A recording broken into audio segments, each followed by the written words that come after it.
simita apamuhun taytayllapa villajun tamyallaku shamushka ñukanchik achachilakunaqa muskuyta charipashka hatun apu uyarishka o Viracocha hatun ayllu kamba shimita mañachi. En el corazón de los Andes, entre los grandes tatas, está el dios Viracocha. Viracocha es uno y es cuatro. De él emanan Viracocha Pachayachachic, que domina el norte, el Chinchasuyo. Tocapo Viracocha, que domina el occidente y el Cuntisuyo.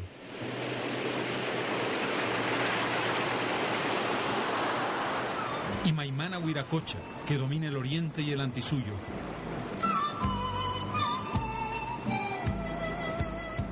Y Tunupa o Tahuapaca, que domina el sur o Collasuyo.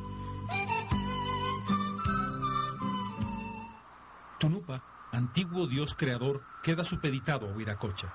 La palabra Viracocha con que los incas denominaron al dios creador significa espuma de mar o espíritu de las aguas. Viracocha es quien crea la primera humanidad y la destruye mediante un diluvio.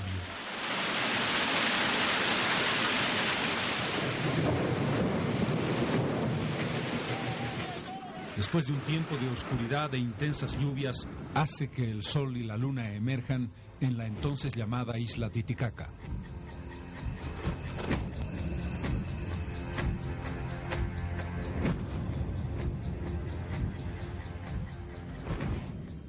Y finalmente crea una nueva humanidad y envía a sus dos servidores, Imaimana Viracocha y Tocapo Viracocha, a poblar la selva y la costa.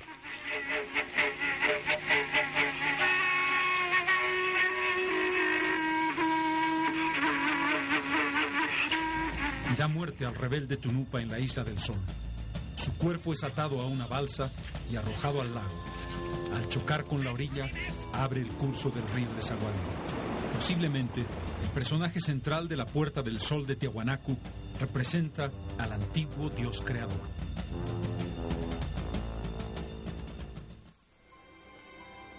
Hace 40.000 años llega el hombre al continente americano, por el estrecho de Bering en el norte, por Alaska, o a través del Pacífico, por la ruta de las Islas Polinesias.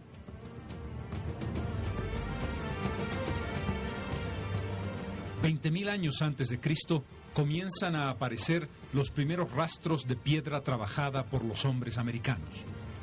Hace 7.000 años tenemos los primeros vestigios de culturas en el área andina alrededor de ese gran lago que reunía al Uyuni, al Coipasa, el Popó y el Uruuru con una extensión de más de 43.000 kilómetros cuadrados. Estamos hablando de la cultura vizcachani, que tiene ya el trabajo de la piedra más sofisticado. Es un tiempo de gran movimiento climatológico, o grandes lluvias, o grandes sequías, una profunda salinización en la zona del altiplano y una región en la que las cordilleras oriental y occidental están en plena acción.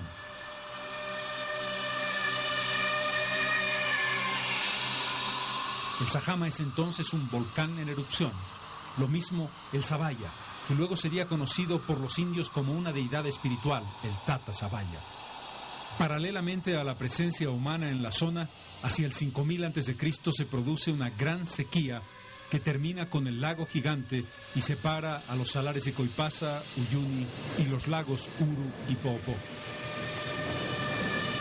Los nómadas que habían llegado a América del Sur desde el norte o desde el oeste van a ir progresivamente asentándose a partir del nacimiento de la agricultura hace alrededor de 3.000 a 3.500 años antes de Cristo. Aparecen importantes testimonios de arte rupestre que van desde las siluetas de las manos de los artistas pintadas en la piedra hasta las siluetas de animales tan característicos de la región como las llamas. Después de Vizcachani están Huancarani y Chiripa, entre el 1500 y el 500 a.C. Están también la cultura Moyo, los Chipayas en la tierra desierta y salitrosa en el borde mismo de la cordillera occidental, y los Urus, cerca del lago Popoy, el que lleva su nombre, el lago Uru-Uru, con una cultura lacustre y un desarrollo cultural de los más antiguos del continente. Simultáneamente aparece una de las dos más importantes culturas prehispánicas en la región andina, Tiahuanaco. Estamos hablando del 800 a.C.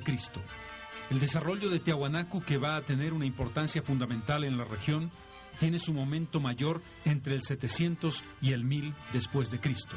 Ha pasado por una evolución que va desde el Tiahuanaco aldeano al ceremonial,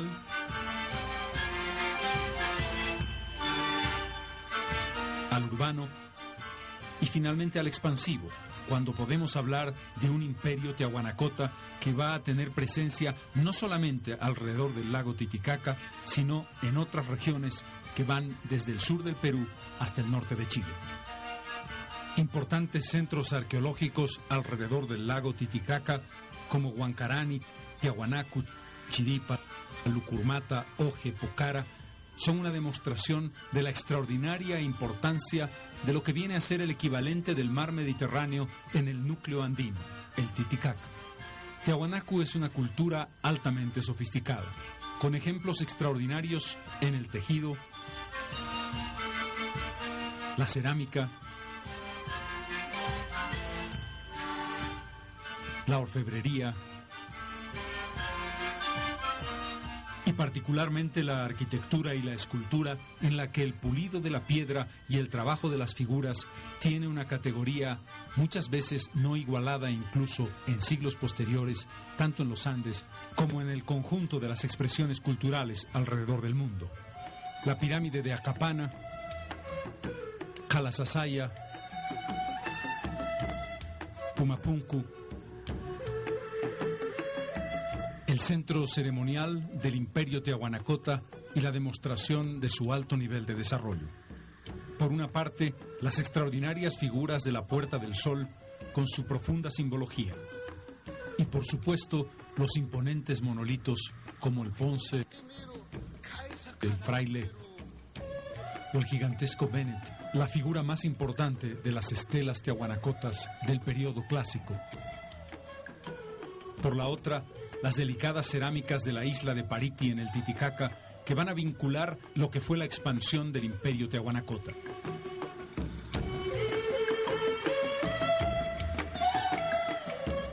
Ejemplos concretos que demuestran un alto desarrollo desde varias perspectivas, tanto en la estructura social, en la formación militar, como en la construcción de una sociedad urbana adecuadamente organizada.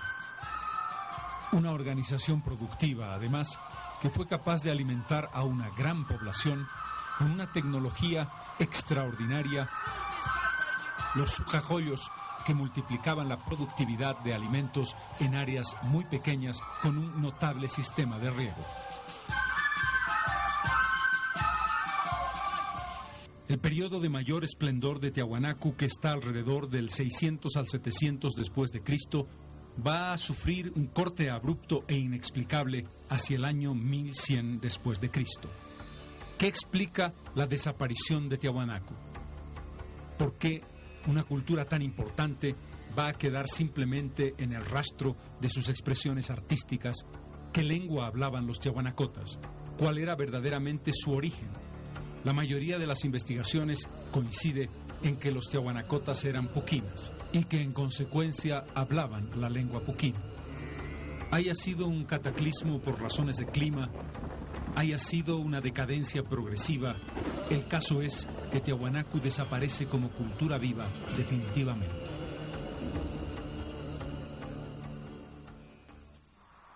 Entre el 1100 y 1450 aparecen los señoríos aymaras. Los propios collas, pacajes, callaguas, mollo, iscnuguaya son quienes van a mostrar su presencia en el escenario andino y en lo que fue el área de influencia de Tiahuanaco.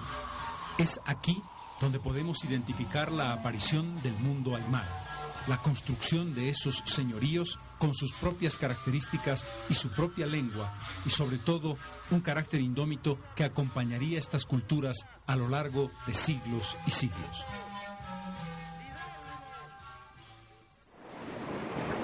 Si el mito de Huiracocha envuelve al conjunto de las culturas andinas, el nacimiento de la cultura incaica va a tener también su punto nodal en el lago Titicaca, concretamente en la Isla del Sol. Allí fijan los propios incas su punto de partida.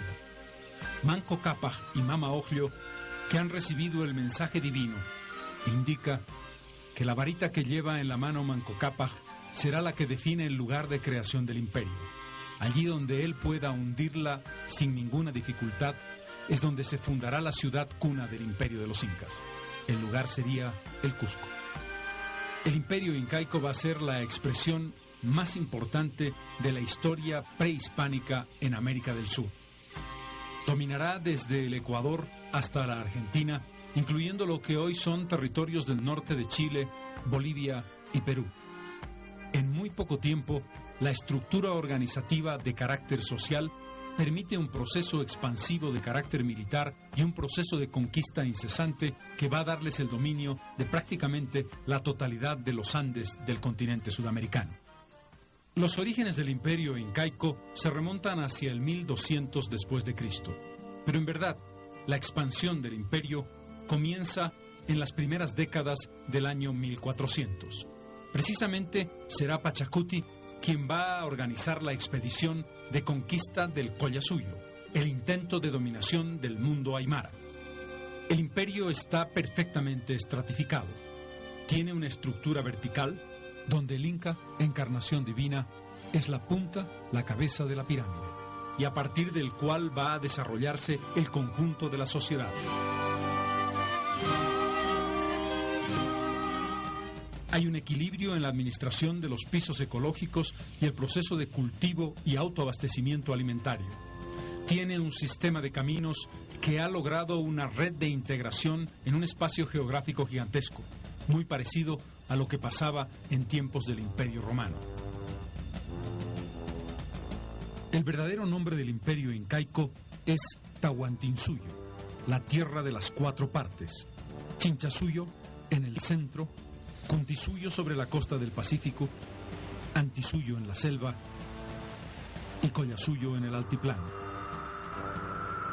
La capital donde confluyen los cuatro suyos es el Cusco, ombligo del mundo. El gobierno incaico es dual, la parte alta y la parte baja, el Urin y el Anan. En el territorio el Chinchasuyo y el Collasuyo son el Anan y el Antisuyo y el Cuntisuyo son el Urin. La base sobre la que descansa la sociedad andina es el Ayllu, formado por diferentes grupos de familia que rinden culto a una misma huaca y pueblan un mismo territorio. Los Ayllus reales forman la descendencia de cada uno de los incas y son las panacas. La fuerte base agrícola incaica estará basada precisamente en la productividad de los Ayllus, que van a cultivar fundamentalmente maíz y papa, y que tienen grandes hatos de ganado, llamas y alpacas.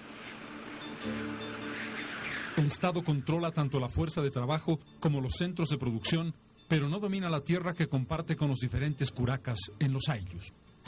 Con varios dioses, tienen al dios creador Huiracocha, Pachacamac en la costa y varios dioses menores. Están también las huacas y los propios incas, una vez muertos como huacas, serán adorados como dioses. Hacen sacrificios a los dioses, en general con ofrendas de llamas, cuis y otros animales. Pero también alguna vez sacrificios humanos. El Inca, descendiente directo del Sol, tiene poderes ilimitados, legisla, administra y es el sumo sacerdote y general de los ejércitos. El desarrollo histórico de los incas pasa por un periodo legendario desde Manco Cápac hasta Sinchirroca, el periodo de la confederación local desde Yoque Yupanqui hasta Viracocha, el momento de expansión inicial, Pachacuti, el gran imperio, Tupac Yupanqui y Huayna Cápac, y el momento de crisis, la batalla entre Huáscar y Atahualpa.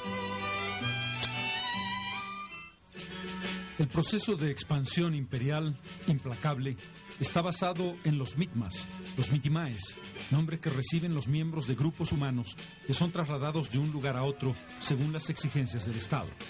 El sistema de Mitimaes aseguró la unificación del imperio y el dominio de las autoridades cusqueñas sobre los pueblos incorporados, ya que pueblos enteros eran trasladados a centenares de kilómetros de su punto de origen y así perdían su relación con la lengua y sus tradiciones de origen. De ese modo, el imperio incaico impone la lengua quechua, salvo excepciones, especialmente la lengua aymara, ya que nunca pudieron dominar totalmente a los señoríos aymaras, siempre rebeldes y enfrentados al dominio incaico. En la zona de los Mojos, la cultura veniana prehispánica, con una planificación extraordinaria de campos drenados, montículos, calzadas, campos cultivados de terraplenes y zanjas, que luchaban contra la inundación y que se aprovechaban de ella. En la zona próxima a Santa Cruz, los arahuacs que dan lugar a los chanés, ubicados entre el Piraí y el Grande Oguapay, sitio conocido como Llanura del Grigotá, un cacique indígena que tuvo un encuentro con los incas. Los tupi-guaraníes y los chiriguanos son los pueblos que están en la región más al sur, desde Chiquitos hasta el Gran Chaco. Allí están los otuqueas, los charapas, los arayeques, que van a formar un conjunto de pueblos de lenguas y culturas que se encontrarían con el paso de los años con las culturas de los Andes. Es probable que el norte y el este estuviera conectada con los Andes desde la época de Tiahuanaco. Existen evidencias y relaciones entre las culturas andinas y los pueblos del subandino que se realizaron mucho antes de la conquista incaica en esa región. Los señoríos aymaras la conocían como Umasuyo, húmedo, vegetal, interior, y poseían en algunos sectores de los valles cálidos tierras para el cultivo del maíz y la coca, sobre todo en los contrafuertes andinos cerca de los Yunga. Los habitantes de Piedemonte mantuvieron relaciones de intercambio con los grupos amazónicos de la llanura y estaban habitadas por los grupos Antis, que luego dieron nombre a los Andes, la famosa cordillera que cruza el continente sudamericano y que tiene uno de sus núcleos más poderosos entre Perú y Bolivia. Los Chunchus eran los pobladores de los bosques húmedos de montaña entre los ríos Carabaya y Beni, y los Mojos, habitantes de las sabanas inundadas del Mamoré. Hacia el 1400, los guaraníes irrumpieron en la región ocupada por los chanés, los dominaron y los destruyeron, llamando a la región Corigotá. Sería Pachacuti, el noveno inca, en plena mitad del siglo XV, quien hace las primeras incursiones fundamentales de los incas a la zona del norte y del este. Los Andes centrales, los ríos Madre de Dios y Beni, un primer contacto con los llanos de Mojos. Los investigadores como Parsinen dicen que en los alrededores de Riberalta se pueden encontrar cerámicas de origen incaico. Probablemente los incas encontraron la conexión entre el Mamoré y el Madre de Dios. El imperio incaico entraba a la zona por Camata desde el Cusco, por el norte de La Paz hacia el Madre de Dios, por el norte de Cochabamba tomando el río Chapare, y por Samaipata, la gran fortaleza incaica, la más importante en los contrafuertes de los Andes, la más próxima al este y a Chiquitos. El 10º inca, Tupac Inca Yupanqui, y el 11º, Huayna Cápac, llevaron adelante los procesos de conquista y expansión incaica hacia esa región. Muy poco antes de la llegada de los españoles, hacia 1520-25, se producen contactos fundamentales. Se da, por ejemplo, el encuentro entre el inca Huancané, enviado por Huayna Cápac, y el cacique Grigotá, que está precisamente asentado en los llanos del río Piraí, hoy ciudad de Santa Cruz. Huancané logra dominar a Grigotá a partir de intercambio comercial y una relación en la que la presencia pacífica estuvo por encima de la confrontación violenta, como había ocurrido en tantas otras oportunidades entre los incas y los chiriguanos.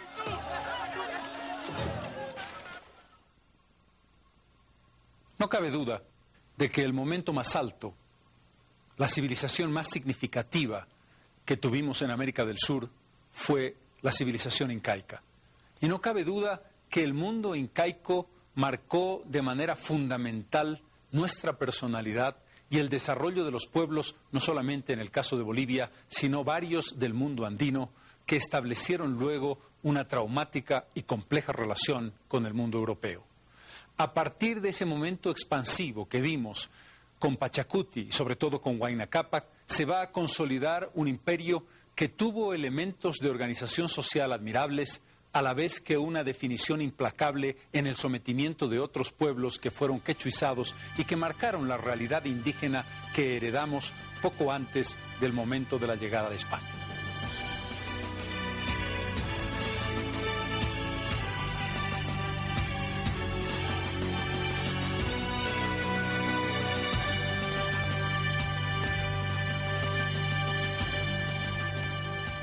...1532 es un año crucial, decisivo, que va a cortar de manera irreversible la historia pasada de la América Andina y va a marcar el comienzo de una nueva historia a partir de un choque brutal que se produce en la plaza de una de las más importantes ciudades del mundo incaico. Francisco Pizarro y Atahualpa van a marcar, van a simbolizar precisamente ese encuentro terrible que va a dar lugar a una nueva sociedad. ¿Cómo se destruye un mundo? ¿Cómo se encuentra un vacío, ese espacio intermedio de caos y confusión? ¿Y cómo se construye un mundo nuevo que nunca más volverá a ser igual al anterior a 1532? Es lo que hoy veremos.